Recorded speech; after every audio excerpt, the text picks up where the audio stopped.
This is AV SuperFriends Off the Rails, an almost regularly scheduled open discussion on audio and video in higher education. We'll sound off about our most brilliant ideas, our dumbest mistakes, and everything in between. And because this conversation will almost certainly go off the rails at some point, we'll end up covering just about everything else. And now, the AV SuperFriends.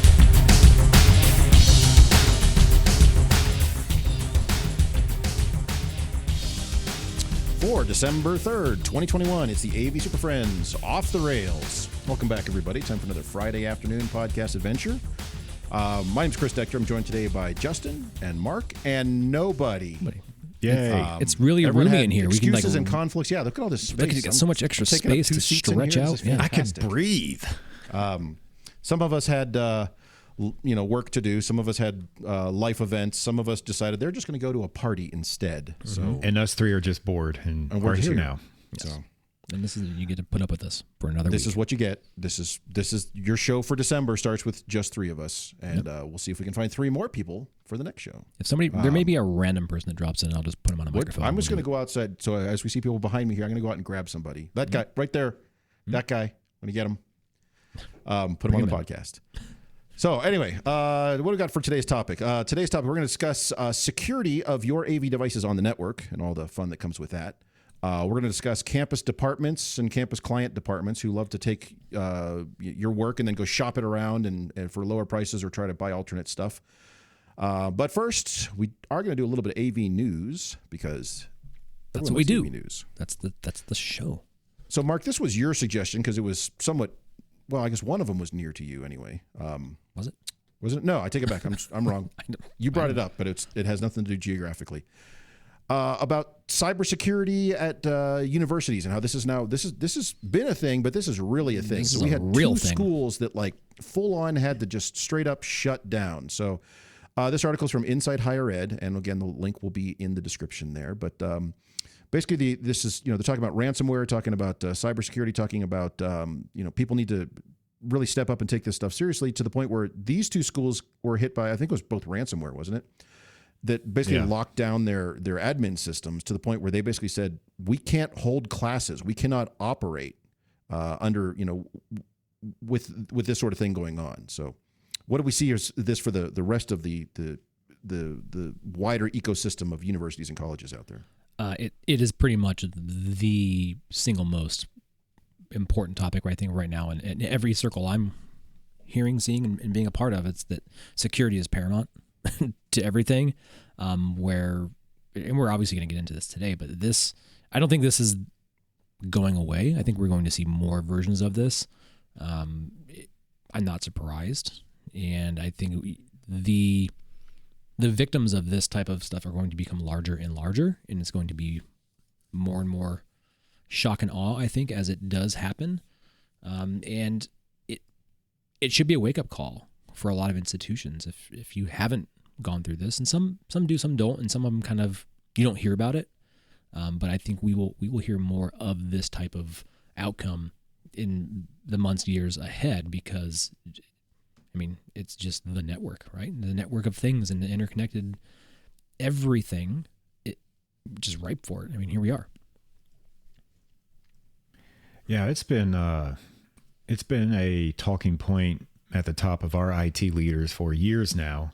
When we throw AV devices on the network, there's a standard operating procedure. We have to submit a ticket, and it gets scanned for security flaws. And if it doesn't show any problems, we're going to put it on the network and, hope for the best. But, as we all know, nothing's perfect. Windows and Microsoft and Apple and all these people update all their stuff all the time. And we're not doing that to our AV stuff, obviously, not as frequent as the computer people are. So there's obviously flaws there that are probably living on all of our networks. And a lot of us, I know, build in physical security to keep that from happening, various firewalls and layer 3 switches or whatever, routers and things. So it's more of a concern for, I think, the administration and the people taking care of the databases and student information and all of that. Well, there's that work legal in IT. ramifications to some of that, but So these two schools that were hit, it hit admin systems, and it said basically they lost access to email, they lost access to everything, their domain system. They can't log onto computers because they can't check against the domain. They can't get to their LMS. My favorite part of this entire story is this throwaway line down here, which says, where is it here? It was not possible to reach officials at either institution for comment because their phone lines and websites were down. Right. But what does this tell you? That we had joked about this, right? Not long ago, Chris, where technology at one time was like additive, right? It was to add to the experience. Now it is imperative. It is like the prerequisite of success for all institutions is you must have functioning technology throughout your organization. Like it is, without it, you're dead in the water. And here it is, right? Like you're not even having school without network. And we joked about it before. Also, it's like, hey, can you have class without the internet? I don't know. Depends on I don't class, know the answer to that now. I'm going to say probably not. Like physically, we could probably get together, but maybe some of us couldn't be there for whatever's going on in the world today. Yeah, and it does just raise those questions. Like you said, Justin, there's a defined procedure when you put something on the network, but is that always getting followed? And especially with these little devices that sit out there, what sort of issues might we run into with that? If Larry was here, and we can certainly ask him in the future, but he ran into an issue with this, with some of his devices getting hit by one of these things where it was one of these little things that hadn't been updated in years and years and years, but it was on the network and it got picked up and it got botnetted. And of course, their network guys at his school they killed those ports. Sure. But that means those devices, they're safe from the network, but they're now not physically, but they're disconnected from the traffic. You have to go physically then reset them and update firmware and all that fun stuff. And it was just kind of a real pain in the butt for them. Yep. Yeah. But I think, in this context and under what we saw here, this clearly was more of an attack that came in through most likely, the network, internet of some sort, and it was attacking their core data systems. There was a software. Yeah, and it glitched like that. And it just exploited, but how vulnerable they were. And with the pressures we're seeing in a lot of higher education with, cost dwindling enrollments, any of this type of event, it's severe stress. And you're talking about like, will small universities be able to survive this type of thing in the or future? Even large universities. Yeah, I mean, if they can't rectify it, I mean, this is a huge threat for a lot of small and probably mid, large size institutions. Well, and think about it. It's not necessarily at our institutions, but I know there are monster institutions out there, very large ones that are still very siloed to the point where many of them, and Mark, there's one at least a few years ago, about an hour south of you, that had like separate IT departments for each division, and they did their own things, and they were kind of like to the point where they begrudgingly shared a network and an email server, but aside from that, like that was all different. So if one of those groups gets hit, and repeatedly, the business school or something, I don't know who, but the business school, let's say they keep getting hammered to the point where students are now dropping out, disenrolling from those programs, and now that particular college within the university is being adversely affected, and then they need to get absorbed by some other, whatever that might be. There's lots of ramifications to that, to ensuring that your network security is there from an operational standpoint, but also from that kind of business standpoint. Yeah, if I, as a student, am paying tuition, but I can't do what I need to do because the guys in this college or that college can't keep it running, but my roommate who's over in the engineering school, they're fine. What's that say about where I'm choosing to spend my dollars? So. Yeah, we had that problem, I think it was 2 years ago, where there was a couple silos outside of IT, like, well, we have to take care of this server because we want to be responsible for all the information because we don't trust IT. They got hit by some kind of hack, and somebody stole all of the student information and all the very valuable private information from that server and emailed Western and said, pay us this much money or else we're going to do all this stuff with the information. And then all of a sudden, the person that was responsible in that college for that server didn't have a job anymore and wasn't around and just vanished. So it was a wake up call for sure. Everybody tried to keep it quiet as possible. There's a lot of these that are happening probably right now that we don't even know about because people are embarrassed. And they probably don't know about. That's the scary thing. Exactly. And so, as schools kind of share connected systems, like this is a shared risk, right? So you have, you're seeing multi-school enrollment type of scenarios where you have a segment of students in this college working with a segment of students at this other college. Well, what happens if one of those goes down? What does that mean, right? And so that can affect more colleges, not just the immediate one. And so as we share classes and become more virtualized, it can be a domino that can really happen fast. And as soon as one school that's sharing an asset with another, one gets infected, now here we go, right? And so it just kind of spirals out of control. And I don't know if anybody has been involved with a large event like that. It can be hectic really quick as far as like trying to to stem it off. It's like, where's it at? How deep is this going? Like, what systems do we need to think about? And it becomes a catastrophe real fast. And I can only imagine these small schools having to go through it, like limited resources, and like, how do you even recover? What about K through 12? You know, I work with a lot of K through 12 schools and districts, and they are greatly understaffed. You know, if you think higher ed's understaffed, woo boy, they are definitely understaffed in their IT department. And then on top of all of this, the variable of manufacturers are making things faster. You have less experienced people making these things. There could be maybe some steps being skipped over that, you know, in normal times, the security posture of a company was X, Y, and Z. And now maybe that Y and Z are gone and they're just doing X. And then, you know, all of a sudden that's going to affect one of us. Oh yeah. It's everybody's responsibility. Like what if that one person at Blackboard just wasn't with it that day and really screwed something up and then took down how many schools run on Blackboard, right? So. Well, that's the scary thing about hosted solutions. And exactly. One of the reasons that I think we're all a little reticent when we start dealing with AV companies who want to do the management side of things from a cloud solution. Because we always have those issues with our own networks. But we're going to get into that here in a minute. So why don't we pivot to that? And Mark's going to push a button. We'll come back and we'll talk about AV and network security. There's a great new digital magazine from Higher Ed AV Media found at higherEdAV.com. And we do a special monthly show where we actually stay on topic.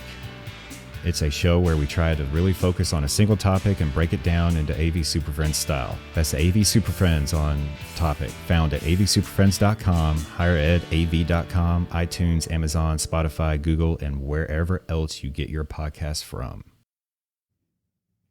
So, Justin, you brought up an excellent point about, you know, dealing with some of these cloud services and dealing with things that are kind of outside our control. So many of the AV manufacturers are moving to that exact model. They're saying, hey, you buy our boxes, you buy our stuff, we'll set up the service, you just log in, set it up, you're good to go, it's all fine. But what happens when the guy at that company isn't, you know, really paying attention, or this is a brand new thing they just rolled out and it causes any sorts of number of issues security-wise, but it doesn't affect them. So, well, it affects them, their bottom line. It's not affecting them on site. Operationally, it's affecting us on right. site. Yeah, operationally. So it really depends, right? Because I mean, a lot of us use O365, and that's a cloud service for our institution. I know our IT group, when we were very hesitant to give up that control.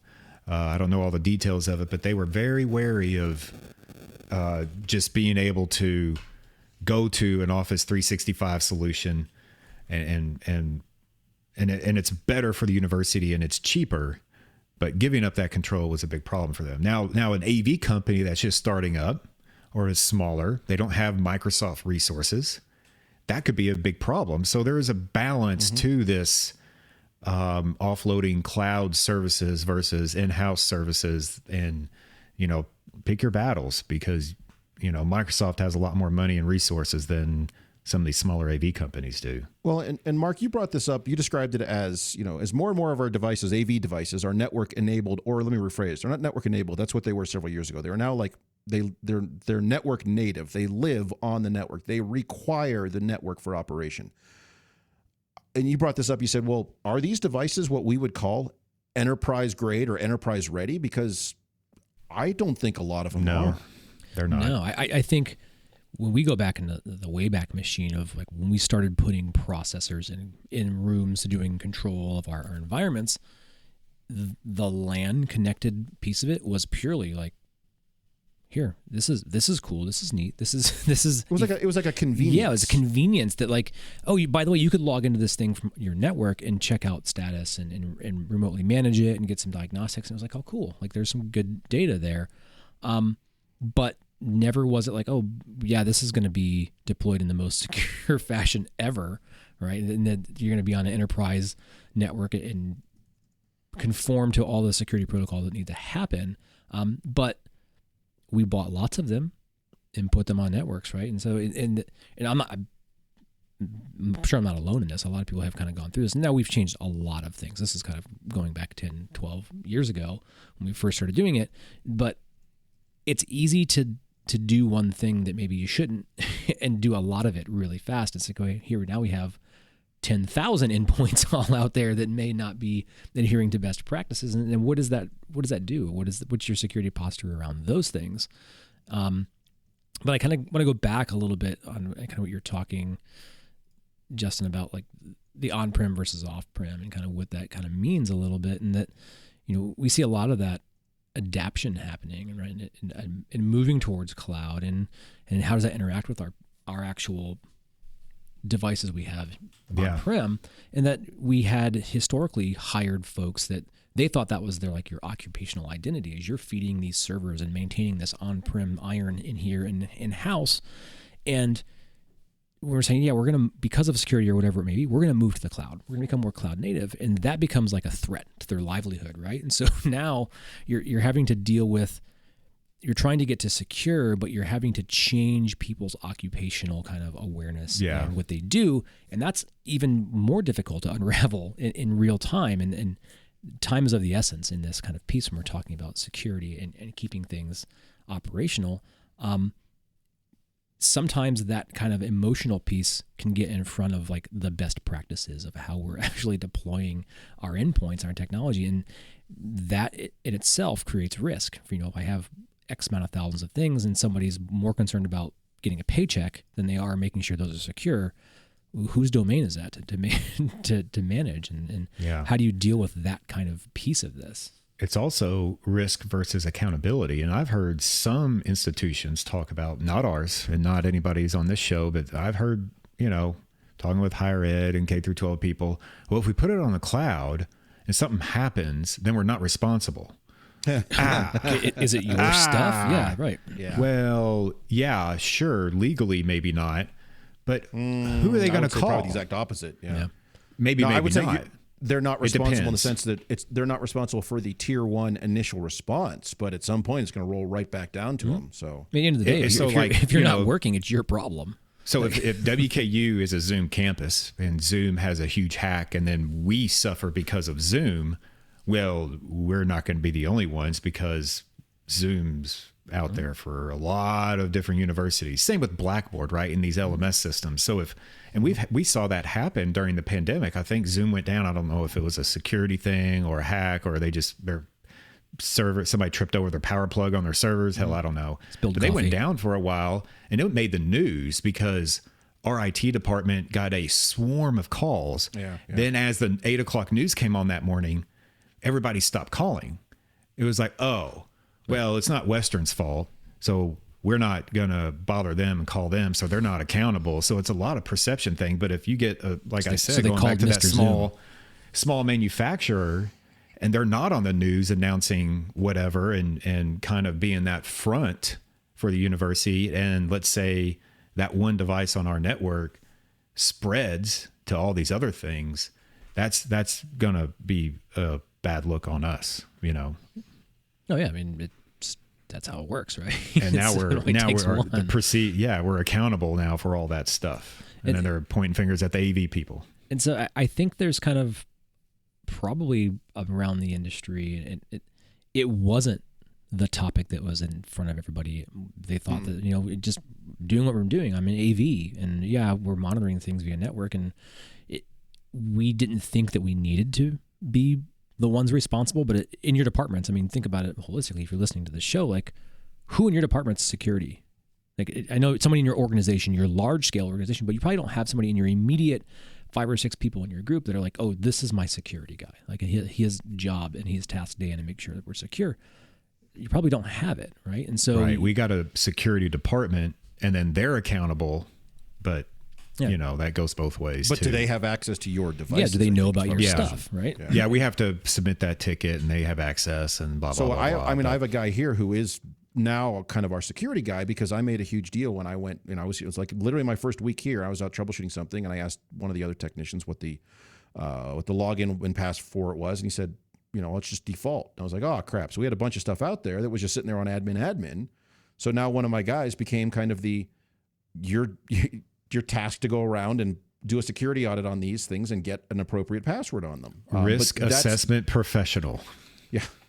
But that's a short-term thing to get all those up to date. But the larger question is, what happens if those are susceptible to some sort of botnet attack or something like that? Even with a password on them, there's generally security flaws and things like that. But these devices don't get updated. In fact, I was talking with someone today, not related to security, but just general performance on a device. And the last software rev for that device was back in April. That entire line of product has since been end of life, and there is a new one. So 100% guaranteed, barring like an act of Congress, those devices are never going to see a software update.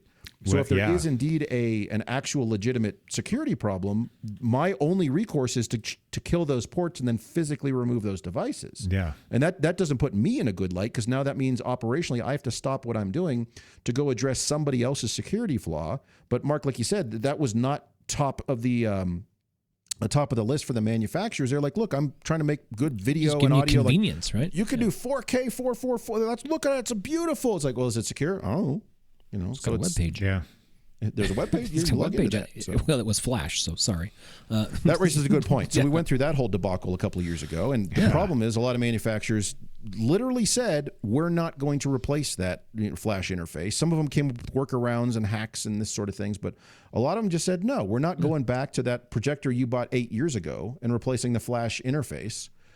Tough luck. Yeah. So it's like, what the heck? Because all the configuration was done through a web interface, which was Flash-based. So that's another huge flaw where it's like, now that's not secure. I can't. It's not maintained. I can't rely on that being a secure device on the network. Yet it's a critical component to like classroom or conference room to have that projector working. So what's my recourse? I have to replace it or run it in such a way. I have to go old school and run it in such a way where it's not on the network. I can't monitor it. I can't control it. I can set it up from that one old laptop that we all now keep around that doesn't ever touch the network, so it can maintain Flash and all that stuff. But we can drive it by. Don't tell anybody you have that network. Yeah. If they find out you have that whole laptop set up that way, well, make sure it never hits the network, because I've worked places where if that device touches the network, it will get banned permanently. or the Mac for the NIC, and then you just get a USB NIC and do that whole thing. But still, it's not. It's now we're deliberately going around security to make something work. So it just kind of puts us in a bad spot. And best practice, that's just, again, you do that 1 or 2 spaces, that's fine. And Mark, you just said it a few minutes ago that it's easy to do something that you really shouldn't do. And then it's something that you can do a lot of that really fast and not realize, I have 1 or 2 of these. No, I have 40 or 50 or 100. Yeah. That's a problem. Exactly. And I think there is this giant false sense of security in kind of the security through obscurity mentality, where I'm on a VLAN, I'm in NPL system, I'm behind a firewall. I'm behind a firewall. It's like, okay, but if that firewall has a problem, but how many students come into your school every day, right? You don't know what's on their devices, you don't know what's on that, and so what does that mean to your operational networks? And I'm sure there are people who are listening to the show that they have a very good deployed network and security protocol, but not everybody does. I've seen some Wild West stuff out there where it's just, we got this set up a long time ago, and we just drop it on there and blah blah. And I've looked at their IP structure, and it's like they're on public IP.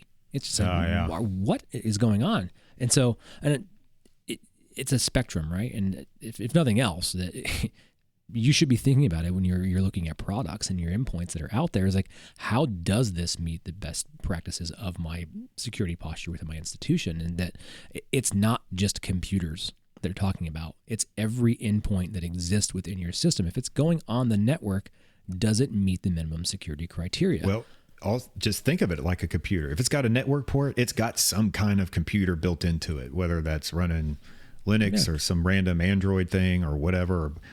God forbid, Windows CE or embedded. But Windows embedded. A lot of them are Windows embedded devices. I know. That's killed us before. And I'll tell you right now, the answer is not, all our stuff runs on Linux.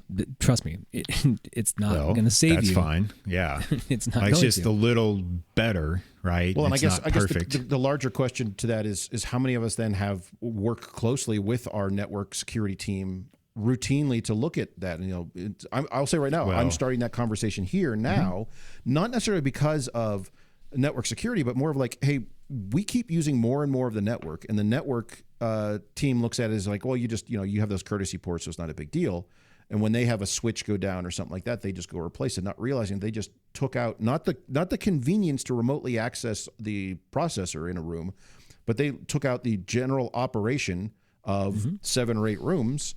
And now how many hundreds or thousands of people could that potentially affect in a day? And so it's raising these questions, which means we get to start that larger conversation about it. So at least we are in good shape when we start pushing a whole bunch of Dante or AVB or whatever across the network, that at least we've done the due diligence from the security standpoint to verify that we are setting up our protocols in the correct manner. So it's not a surprise, and B, all of a sudden it's unknown traffic, or it's unknown devices, and they just start killing ports and all that fun stuff. So. And I'm not telling everybody here to go out and run and buy a firewall and run your own firewall within your organization. That's no, because you get to meet your network guys really quick. Yeah, exactly. Yeah. So, but if you haven't had those conversations, think about it. And a lot of those security analysts that may be in your organization, they can help you do a scan, right? They can tell you where your vulnerabilities are, but don't be afraid of that. Like take it upon yourself and be proactive and say, I want to find out. I want to find where our vulnerabilities are within our network, if it's our VLAN or whatever it is, and what does it mean? And then ask them. You don't have to go out and research all this stuff yourself to find out. Like, this is what they do. Let them work for you. They want to know. They want to take you out of the dark web that you may be operating in and bring you into compliance within the enterprise network. So take advantage of that, right? And then guess what? You may find out that you'll get prioritized, and you might get correct funding to do some things that you probably should have been doing to begin with.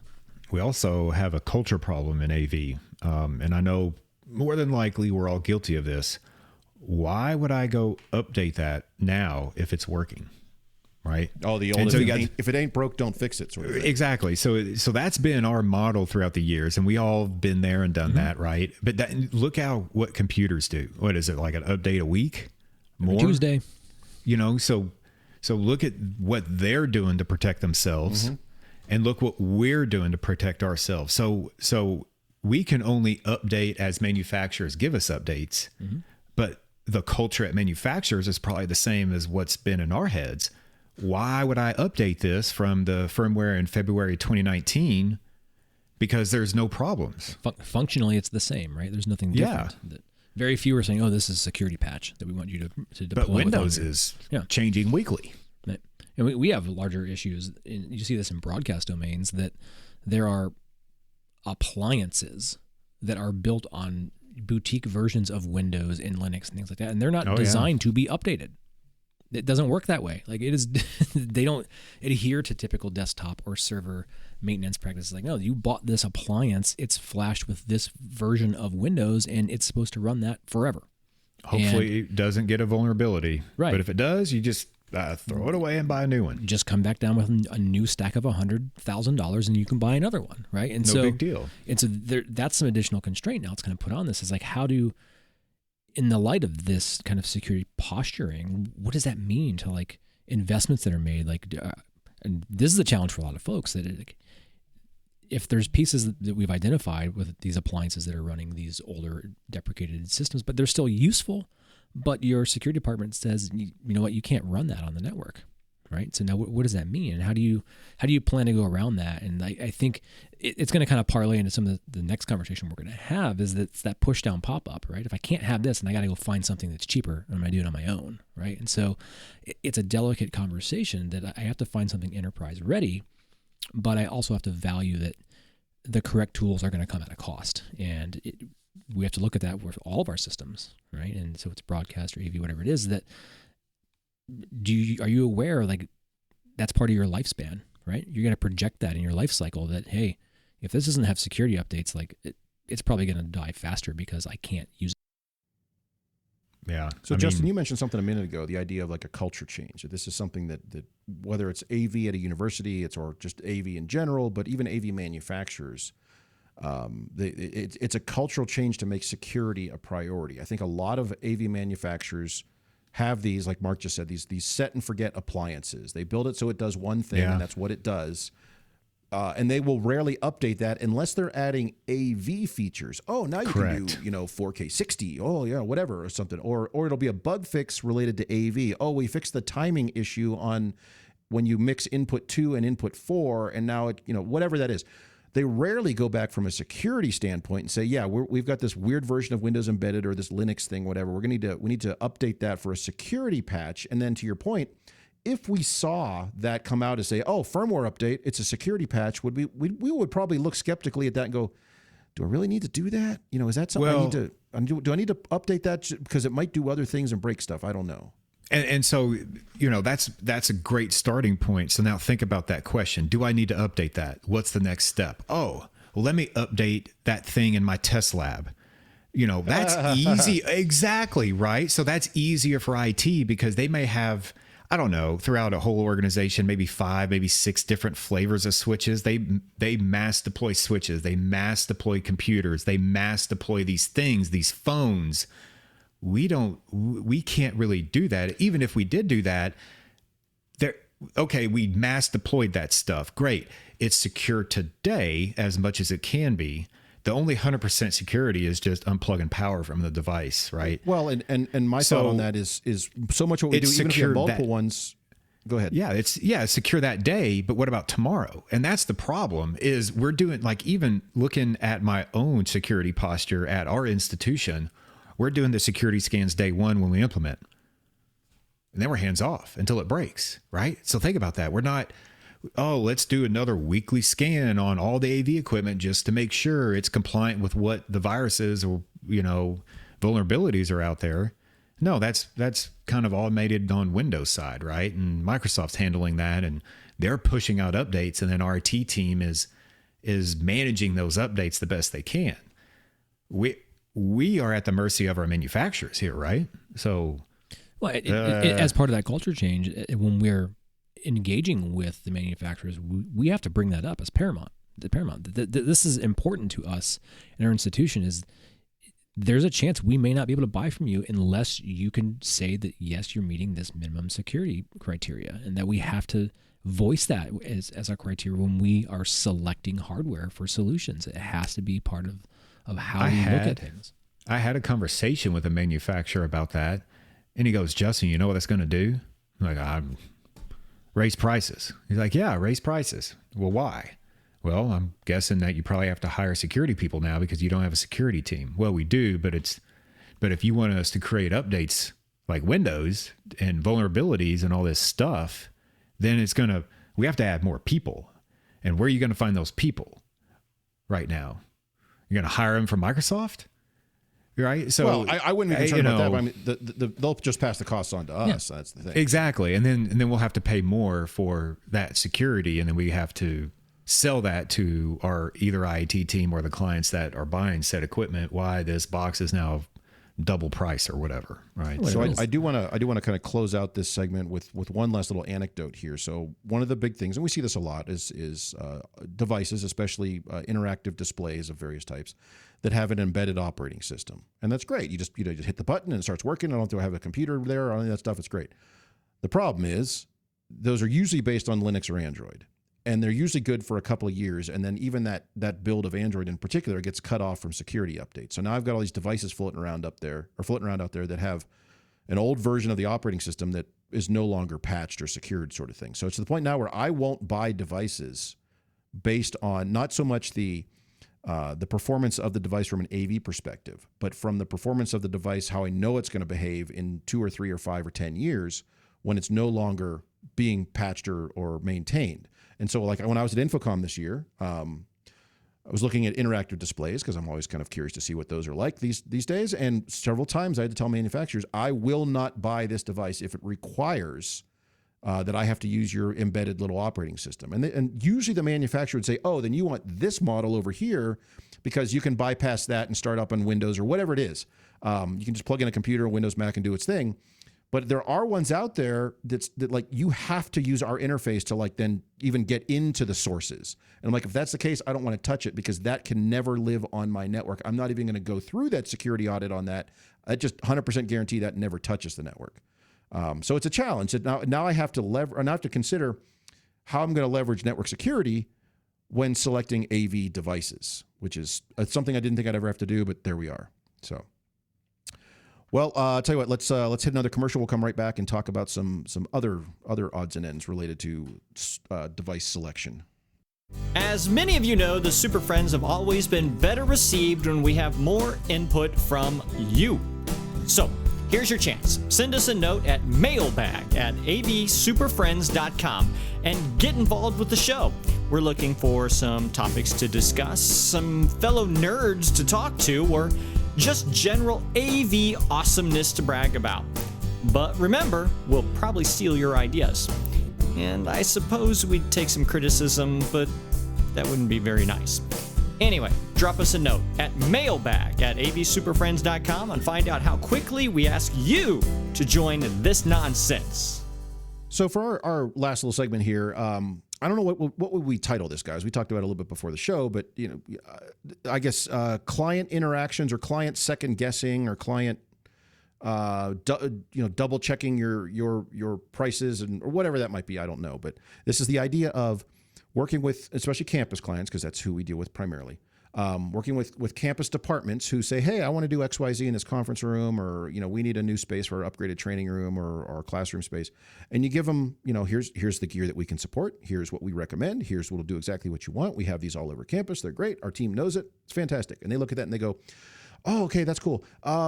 Yeah, can you do it for less? Well, all right, I guess we don't need the second camera here, maybe this. And like, well, we have a budget of a nickel. What can we do for that? Invariably you find out Mark how you described Friday sale. Yeah, they go the IT guys buys a bunch of stuff on Amazon and it's like, can you make this work? So, the analogy I like to use on this is, I went to the doctor. He told me I need to quit smoking, so I went and got a new doctor. Right, and so here we are. We're prescribing a solution that you need that is going to give you the experience you want. But you're blinded by the sticker price of this, where the clients oftentimes are just, their expectations are not aligning with the reality of what it takes. And this has been more prolific today than it has been in previous years. And I do want to kind of blame that on the pandemic. And that there's people who have had some level of collaboration, communication, conferencing success from their kitchen countertop. And they think that now that they know what it takes to do this successfully, and that's what they're going to do. And so when I put together an enterprise solution, here we go, here's everything, this is our standard. And they look at the sticker shock that it wasn't just a high, $50 camera. Chris, you love that the professional $50 camera. It was a professional grade, $150, really nice webcam. Really nice camera. That when they're like, wait a minute, this is what I expected. You have to do this cheaper. And it's like, well, wait a minute. Where is this conversation right now? Who's driving this? And that we see it. People were like, they say, yeah, I'm just going to go talk to this other person and I'll get their opinion. And then lo and behold. There you go. There it is. Mm-hmm. That's the answer. That's why it's happening. Here's the deeper reason that I've discovered at WKU of why that happens. We are a colleague. We are an equal or under, however you want to say that, not equal, whatever, to these people we're dealing with. I run an AV integration business. So I work with University of Kentucky. I work with K through 12 systems. I work with people that don't have money. I work with people that do have money. I also work at WKU, obviously. And I have the same approach, the same mindset, the same professionalism in both avenues. And I am way more successful outside of WKU than I am in WKU, because they look at you and they're like, well, if you were good at what you do and you knew what you were talking about, why are you working here at a university? You can go work at this consultant integrator and make more money if you really knew what you were talking about. Because this exactly happened 3 weeks ago. We got called up. Day. Yeah. It's every day, but this one just blew my mind. And for this to happen as much as it does at Western, oh my gosh, can you make it cheaper? For this specific situation, blew my mind. It's a piano lab. It's a really small room. It's for the College of Arts and Letters, right? We met with them. They just had pianos. The piano teacher retired. They were getting a new piano teacher. And we just need a projector. We don't want a computer. It's going to be BYOD. We don't even want sound. We just throw an image up there. It's like, you do realize there's pianos here. It's a piano lab. Yeah, but maybe you could throw a couple speakers in the ceiling. Like, this is only what we want. We've got about $5,000 and that's all we're doing. We're like, why don't we wait, pause, shelve this conversation for whenever the instructors get here that actually teach in here, and let's have that conversation then. What's the so that's what we did. Yeah. Yeah, that's what we did. I was like, oh my God, this is going really well. So that conversation happened in, I guess it was 2 or 3 months ago. We just re-met with them 2 or 3 weeks ago. They went to a contractor that was a quote unquote specialized piano dealer that was also an AV integrator. That's how they got around the procurement side of things. Piano dealer and AV and they installer. had a $7,000 to $8,000 audio system installed in this room with duct tape on the floor, pre-made Cat 6 cabling going everywhere, a pile of it 2 foot tall under one piano, and it was just Yamaha equipment, Yamaha mixers. They had a wireless access point in there. And they were controlling things with an iPad. Sounds Every secure. student has a headphone with a headphone interface on it. The teacher had their own headphone with a microphone. They were talking back and forth. So we go back to this room and we're like, okay, well, we just want you all to do the projection and TVs. Okay, so wait a second. You didn't have money before, but now that the teachers are here, not only did you spend $7,000 to $8,000 on your audio system, you want us to spend another $10,000 to $12,000 on a 3-display matrix system? We don't have that kind of money. Oh, and by the way, because this is one system, now we have to go back through and clean up all the contractors' cabling and mess and redo all of it because, like I said, it's one system. So I think it's a perception. Going back to the point, it's a perception thing. If we were outside contractors coming in as consultants, we would get more yeses than nos, I feel, across the board. That's my soapbox. I can step off now. Well, I think, I've provided estimates for people, and I try to say, hey, this is the standard configurable way that we do this. This is how we support this experience that you want to have. And you need to value that total cost of that experience, right, for your organization when you do it. And to some, it may be expensive. To some, it may not be.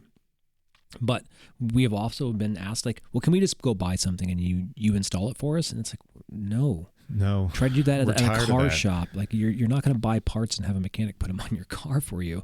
Because we ultimately, what you're asking me is, can I say that you're responsible for what I'm going to go decide to buy? And it's like, the answer to that's no. We can only be responsible for things that we can manage and be aware of. And so that's the narrative. And it is uncomfortable a lot of times to tell people, like, yeah, I'm sorry you can't afford this, but this is the standards that we have to adhere to because we can't be responsible for everything under the sun.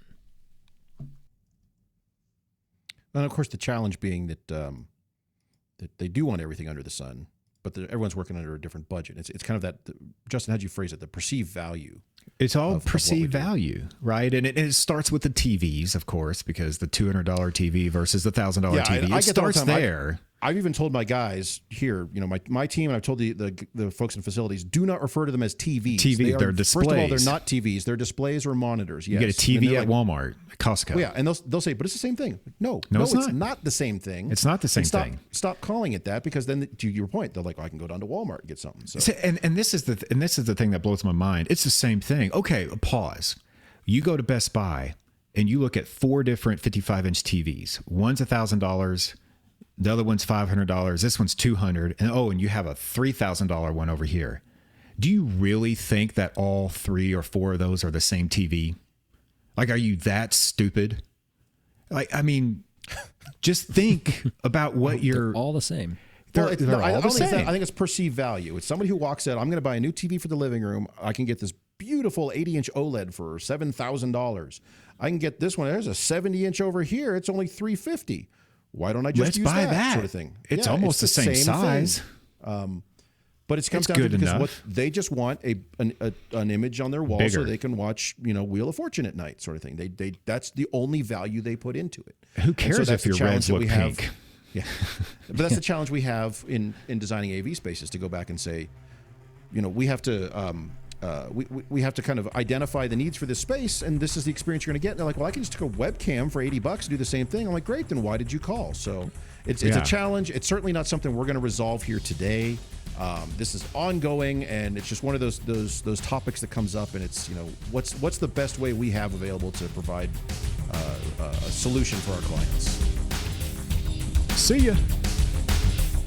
Well, we've managed to ruin yet another episode of AV Super Friends Off the Rails. You can contact us with questions, topic ideas, or general complaints at mailbag@avsuperfriends.com. If you complain loud enough, we might just invite you on the show. Nice work, everyone. Sharp broadcast. Really good. Everyone on the floor as well. Really a lot of hustle. I liked it. The opinions expressed by the AV Super Friends are solely those of the individuals and do not represent their respective institutions, organizations, companies, or clients.